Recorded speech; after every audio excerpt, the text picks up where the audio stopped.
അസ്സലാമു അലൈക്കും വറഹ്മത്തുള്ളാ ബിസ്മില്ലാ വൽഹംദുലില്ലാ വസ്സലാത്തു വസ്സലാമു അലാ സയ്യിദിനാ മുഹമ്മദ്. SKSSF മീഡിയയിലെ നല്ലവരായ പ്രവർത്തകരെ, സമസ്തയുടെ സുന്നത്ത് ജമാഅത്തിൻ്റെ പ്രവർത്തകരെ, അല്ലാഹു സുബ്ഹാനഹു വ തആല നമ്മൾ നടത്തുന്ന മുഴുവൻ പ്രവർത്തനങ്ങളെയും അല്ലാഹുവേ നീ കബൂലാക്കണേ. സുന്നത്ത് ജമാഅത്ത് എന്ന പ്രോഗ്രാമിൽ 2 വിഷയം നടത്തി. ഇതിന് മുമ്പത്തെ വിഷയമായിരുന്നു നിസ്കാരത്തിൽ കൈകെട്ടുന്നതിൽ സംബന്ധിച്ച്. അതിൽ മുജാഹിദുകളുടെ പൊള്ളത്തരവും അവർ ഹദീസ് ദുർവ്യാഖ്യാനം ചെയ്യുന്നതും ചർച്ച ചെയ്തിരുന്നു. അലസ്തൊതിരി എന്ന അലക്ക് ഇന്ത്യയുടെ അർത്ഥമാണ് നൽകേണ്ടത്, അല്ലെങ്കിൽ തഹ്തയുടെ അർത്ഥമാണ് നൽകേണ്ടത്. പരിശുദ്ധ ഖുർആൻ സൂറത്ത് തൗബയിലെ 84-ാമത്തെ ആയത്തിൽ അല ഖബരിഹി എന്നതിലും, അതുപോലെ തന്നെ സൂറത്ത് ത്വഹാ അതിൽ 10-ാമത്തെ ആയത്തിൽ അലന്നാർ എന്നതിലുമൊക്കെ അലക്ക് നൽകുന്ന അർത്ഥമാണ്. ഇവിടെയും താഴെ നെഞ്ചോടടുത്തിട്ട് എന്നുള്ള അർത്ഥമാണ് നൽകേണ്ടതെന്നൊക്കെ വിശദീകരിച്ചു. ഇൻഷാ അള്ളാഹ് ഇന്ന് സുന്നത്ത് ജമാഅത്തിൻ്റെ അടിസ്ഥാന ശിലയായ തൗഹീദ്, അള്ളാഹുവിൻ്റെ ഏകത്വം, അതുമായി ബന്ധപ്പെട്ട 1-2 കാര്യങ്ങൾ ഓർത്താം. ഇത് ഉണർത്തുവാനുണ്ടായ കാരണം മുജാഹിദുകൾക്ക് തൗഹീദും ഷിർക്കും മനസ്സിലാകുന്നിടത്ത് പിഴവ് സംഭവിച്ചിട്ടുണ്ട് എന്നതുകൊണ്ടാണ്. എന്താണ് തൗഹീദ് എന്നാൽ? ഇമാമിങ്ങൾ പഠിപ്പിക്കുന്നു, ഇഫ്റാദുൽ മഅബൂദ് ബിൽ ഇബാദ മഅ ഇഅ്തിഖാദി വഹദതിഹി ദാതൻ വസിഫാതൻ വഅഫ്ആല. സത്തയിലും ഗുണങ്ങളിലും പ്രവർത്തനങ്ങളിലും അള്ളാഹുവിൻ്റെ ഏകത്വം അംഗീകരിക്കുന്നതോടൊപ്പം ഇബാദത്ത് മഅബൂദിന് മാത്രമായി സമർപ്പിക്കലാണ് തൗഹീദ്. ഈ നിർവചനങ്ങൾ നൽകുന്നത് അള്ളാഹു ദാത്തിലും സിഫാത്തിലും അഫ്ആലിലും, അവൻ്റെ സത്തയിലും ഗുണങ്ങളിലും പ്രവർത്തനങ്ങളിലും അള്ളാഹുവിന് തുല്യനായി മറ്റൊരാൾ ഇല്ല എന്ന് വിശ്വസിക്കുന്നതോടൊപ്പം ഇബാദത്ത് അള്ളാഹുവിനെ മാത്രം അർപ്പിക്കുക, ഇതാണ് തൗഹീദ്. അപ്പോൾ അള്ളാഹുവിൻ്റെ സത്ത പോലോത്ത, ദാത്ത് പോലോത്ത മറ്റൊരു ദാത്ത് ഉണ്ട് എന്ന് വിശ്വസിച്ചാൽ തൗഹീദിന് വിരുദ്ധമാകും. അള്ളാഹുവിൻ്റെ സിഫാത്ത് പോലോത്ത, ഗുണം പോലോത്ത ഗുണം മറ്റൊരാൾക്കുണ്ടെന്ന് വിശ്വസിച്ചാൽ തൗഹീദിന് വിരുദ്ധമാകും. അള്ളാഹുവിൻ്റെ പ്രവൃത്തി അഫ്ആൽ, അതുപോലോത്ത പ്രവൃത്തി മറ്റൊരാൾക്ക് ഉണ്ടെന്ന് വിശ്വസിച്ചാൽ അത് തൗഹീദിന് എതിരാകുന്നതാണ്. ചുരുക്കി പറഞ്ഞാൽ അള്ളാഹുവിൻ്റെ ദാത്ത് പോലെ മറ്റൊരു ദാത്ത് ഉണ്ടെന്ന് വിശ്വസിച്ചാൽ അത് മറ്റൊരു ഇലാഹിൽ വിശ്വസിക്കലായി. ഇവിടെ അള്ളാഹുവിൻ്റെ ദാത്ത് പോലോത്ത, സിഫാത്ത് പോലോത്ത, അഫ്ആൽ പോലോത്ത മറ്റൊന്ന് ഉണ്ട് എന്ന് സുന്നികൾ വിശ്വസിക്കുന്നില്ല. പക്ഷേ ഇവിടെ ഒരു കാര്യം മനസ്സിലാക്കേണ്ടതുണ്ട്. അള്ളാഹു ഉണ്ട്, മനുഷ്യനും ഉണ്ട് എന്ന് നമ്മൾ വിശ്വസിക്കുന്നു. അള്ളാഹുവിനക്ക് ദാത്ത് ഉണ്ട്, മനുഷ്യനുക്കും ദാത്ത് ഉണ്ട്, അതായത് സത്തുണ്ട് എന്ന് വിശ്വസിക്കുന്നു. ഇത് അള്ളാഹുവിൽ പങ്കു ചേർക്കലല്ല, മറ്റൊരു ദൈവത്തിൽ വിശ്വസിക്കലല്ല.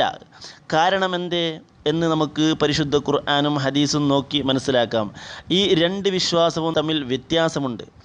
ഉദാഹരണത്തിന്, അള്ളാഹു അറിയുന്നവനാണ്, അള്ളാഹു കഴിവുള്ളവനാണ്, അള്ളാഹു ജീവനുള്ളവനാണ്, അള്ളാഹു കാഴ്ചയുള്ളവനാണ്. ഇങ്ങനെയുള്ള പല വിശേഷണങ്ങളും അള്ളാഹുവിനുണ്ട്. ഈ വിശേഷണങ്ങൾ ജിന്നിനും മലക്കിനും ഉണ്ടല്ലോ, പല ജീവികൾക്കും ജീവനുണ്ടല്ലോ. അള്ളാഹുവിനക്ക് കാഴ്ചയുണ്ട്, മനുഷ്യനിക്കും കാഴ്ചയുണ്ട്. ഇങ്ങനെ ഒരാൾ വിശ്വസിച്ചാൽ, അതല്ലെങ്കിൽ അള്ളാഹു അദൃശ്യമറിയും, നബിയും അദൃശ്യമറിയും, ഇങ്ങനെയും ഒരാൾ വിശ്വസിച്ചാൽ അത് അള്ളാഹുവിൻ്റെ സിഫാത്തിൽ പങ്കുചേർക്കലാണോ? അല്ല സഹോദരന്മാരെ, അത് അള്ളാഹുവിൻ്റെ സിഫാത്തിൽ, വിശേഷണങ്ങളിൽ പങ്കുചേർക്കൽ എന്ന് പറയാൻ കഴിയുകയില്ല. അയാൾ മറ്റൊരു ദൈവത്തെ നിശ്ചയിച്ചു എന്നും പറഞ്ഞുകൂടാ. എന്തുകൊണ്ട് പറയാൻ പാടില്ല? അള്ളാഹുവിൻ്റെ ഓരോ വിശേഷണങ്ങളും അത് ആദ്യമേ ഉള്ളതാണ്. അത് അള്ളാഹുവിൻ്റെ സത്തയോടൊപ്പം വേർപിരിയാതെ ശാശ്വതമായി നിലനിൽക്കുന്നതുമാണ്, സ്വയം ഉണ്ടായവയുമാണത്. ഓരോ ഗുണവും അള്ളാഹുവിൻ്റെത് സമ്പൂർണവും കുറ്റമറ്റതുമാണ്. എന്നാൽ മനുഷ്യനാവട്ടെ, മലക്കാവട്ടെ, ജിന്നാവട്ടെ, നബിയാവട്ടെ, വലിയാവട്ടെ, ഇവർക്ക് ഈ മേൽ പറയപ്പെട്ട കഴിവുകൾ ഉണ്ടാകുമ്പോൾ അത് അള്ളാഹുവിൻ്റെ കഴിവ് പോലെ അല്ല. കാരണം നബിയുടെ അറിവ് ആദ്യമേ ഉള്ളത് അല്ല. ഔലിയാക്കളുടെ കഴിവ് അത് അള്ളാഹു നൽകുന്ന കഴിവാണ്, അവർക്ക് സ്വയം ഉണ്ടാകുന്നതല്ല. മാത്രമല്ല, വേർപിരിയാതെ ശാശ്വതമായി നിലനിൽക്കുന്നതും അല്ല, അത് സ്വയം ഉണ്ടായതല്ല. അവ അമ്പിയാവിനും ഔലിയാവിനും അള്ളാഹു അറിയിച്ചു കൊടുക്കുന്ന അദൃശ്യങ്ങൾ അറിയുമെന്ന് നമ്മൾ വിശ്വസിക്കുന്നത് എങ്ങനെ ശിർക്കാകും? ഒരിക്കലും ശിർക്ക് ആകുന്നില്ല എന്ന് മനസ്സിലാക്കുക. അപ്പോൾ ശിർക്ക് എന്താണെന്ന് മനസ്സിലാക്കണമെങ്കിൽ തൗഹീദ് എന്താണെന്ന് മനസ്സിലാക്കണം. മുജാഹിദുകൾക്ക് ഇത്ര കാലമായിട്ടും തൗഹീദ് മനസ്സിലാക്കാൻ കഴിയുന്നില്ല. അവർ അദൃശ്യമായ രീതിയിലുള്ള കാര്യങ്ങളെക്കുറിച്ച് ഒരുപാട് ദുർവ്യാഖ്യാനങ്ങൾ നടത്തി. അദൃശ്യമായ സഹായം അള്ളാഹു അല്ലാത്ത ആളിൽ നിന്ന് പ്രതീക്ഷിച്ചാൽ ഷിർക്ക് എന്ന് അവർ വിശ്വസിച്ചു, അവർ പ്രചരിപ്പിച്ചു. അവർക്ക് ഇതിനൊന്നും അടിസ്ഥാനപരമായി ഒരൊറ്റ ഇമാമിങ്ങളുടെയും പിൻബലമില്ല. ഷിർക്ക് എന്താണെന്ന് മനസ്സിലാക്കണമെങ്കിൽ ആദ്യം തൗഹീദ് എന്താണെന്ന് മനസ്സിലാക്കണം. ഞാൻ തൗഹീദ് വളരെ കൃത്യമായി നേരത്തെ പഠിപ്പിച്ചു തന്നതാണ്. തൗഹീദിൻ്റെ നേരെ വിപരീത പദമാണ് ഷിർക്ക് എന്നുള്ളത്. തൗഹീദ് എന്ന് പറഞ്ഞാൽ അള്ളാഹുവിൻ്റെ ദാത്തിലും സിഫാത്തിലും അഫ്ആലിലും അവൻ്റെ സത്തയിലും ഗുണങ്ങളിലും പ്രവർത്തനങ്ങളിലും അവൻ ഏകനാണെന്ന് വിശ്വസിക്കലാണല്ലോ. ഇബാദത്തിന് അർഹൻ മാത്രമാണെന്ന് വിശ്വസിക്കാനാണല്ലോ. അപ്പോൾ സ്വാഭാവികമായും ഷിർക്ക് എന്നാൽ അള്ളാഹുവിൻ്റെ ദാത്തിലോ സിഫാത്തിലോ അഫ്ആലിലോ അവൻ്റെ സത്തയിലോ ഗുണങ്ങളിലോ പ്രവർത്തനങ്ങളിലോ അള്ളാഹുവിന് പങ്കാളി ഉണ്ട് എന്ന് വിശ്വസിക്കുമ്പോൾ അത് ഷിർക്ക് ആയി മാറുന്നതാണ്. ഇവിടെ ഇമാം തഫ്താസാനി റളിയല്ലാഹു അൻഹു വളരെ കൃത്യമായിട്ട് പഠിപ്പിക്കുകയാണ് ഷിർക്ക് എന്നാൽ എന്ത്. അൽ ഇഷ്റാഖു ഇസ്ബാത്തു ശരീക്കി ഫിൽ ഉലൂഹിയ ബിമാന ഉജൂൽ ഉജൂദ് കമാലിൽ മജൂസി ഔ ബിമാന ഇസ്തിഹ്ഖാഖിൽ ഇബാദ കമാലിൽ അബദത്തിൽ ഔസാൻ. ഷറലഖായിദ 56-ാമത്തെ പേജ്. അതായത് ഇതിൻ്റെ അർത്ഥം ദിവ്യത്വത്തിൽ അള്ളാഹുവിനോടൊപ്പം മറ്റൊരു പങ്കാളിയെ സ്ഥിരീകരിക്കലാണ് ഷിർക്ക്. ഇത് രണ്ട് രൂപത്തിലാകാം. ഒന്ന്, അസ്തിത്വം അനിവാര്യമായ സ്വയംഭൂവമായ മറ്റൊരു ദൈവമുണ്ട് എന്ന് വിശ്വസിക്കുക, അപ്പോൾ ഷിർക്കുണ്ടാകും. അഗ്നി ആരാധകർ അപ്രകാരമാണ് വിശ്വസിച്ചത്. അത് അല്ല എങ്കിൽ ഇബാദത്തിന് അർഹമായി മറ്റു വസ്തുക്കളുണ്ട് എന്ന് വിശ്വസിക്കുക. വിഗ്രഹ പൂജക്കാർ അപ്രകാരമാണ് വിശ്വസിച്ചത്. ഇങ്ങനെ വിശ്വസിക്കുമ്പോഴാണ് ഷിർക്ക് ഉണ്ടാകുന്നത്. ഇവിടെ നമ്മൾ ഒന്നും കൂടി കൃത്യമായി മനസ്സിലാക്കേണ്ടത്, ഇങ്ങനെ സുന്നികളായ ഒരാൾ അള്ളാഹു അല്ലാത്ത ഒരാൾക്ക് അള്ളാഹുവിനെ പോലത്തെ കഴിവുണ്ട് എന്ന് വിശ്വസിക്കുന്നില്ല. അല്ലെങ്കിൽ അള്ളാഹു അല്ലാത്ത ആൾ ഇബാദത്തിന് അർഹനാണ് എന്നും വിശ്വസിക്കുന്നില്ല. ഇനി ഒന്നും കൂടി ഞാൻ നേരത്തെ പറഞ്ഞ കാര്യം ശ്രദ്ധിക്കുക. പല വിശേഷണങ്ങളും അള്ളാഹുവിനക്ക് നൽകിയ വിശേഷണങ്ങൾ പലതും നബിമാർക്ക് നൽകിയത് കാണാൻ സാധിക്കും. പരിശുദ്ധ ഖുർആനിൽ അള്ളാഹുവിനെക്കുറിച്ച് അള്ളാഹു പറയുന്നു, ഇന്നല്ലാഹ ബിന്നാസി ലറഊഫുർ റഹീം. സൂറത്തുൽ ബഖറ 143-ാമത്തെ ആയത്. അള്ളാഹുവിനെ റഊഫ് റഹീം എന്നാണ് ഇവിടെ അള്ളാഹു ഖുർആനിൽ പരിചയപ്പെടുത്തിയത്.